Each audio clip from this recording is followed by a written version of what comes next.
आनंद भारती महाराजांनी सांगितलेले व गोपाळराव विद्वांसांनी लिहिलेले जे अक्कलकोट स्वामींचे चरित्र आहे श्री गुरु लीलामृत, त्यात नृसिंह सरस्वती महाराज जे कर्दळीवनात जाऊन समाधिस्थ झाले होते त्यांनी समाधी विसर्जन का केले याचे जे वर्णन आले आहे ते आपण ऐकू.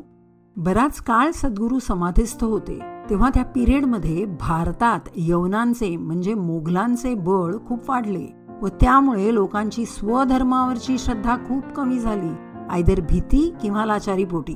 यातील धर्मभ्रष्ट लोकांसाठी तर wealth and women they became favourite God's.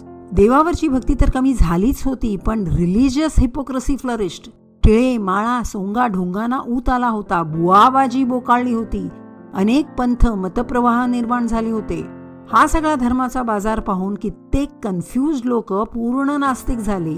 जे आस्तिक राहिले त्यांना अनफॉर्च्युनेटली ढोंगी साधू बुवा भेटत होते जे फक्त नीती धर्माच्या आचरणाबद्दल मोठ्या मोठ्या गप्पा मारत होते, पण स्वतः मात्र बाई दिसली की मागे पुढे घोटाळत होते.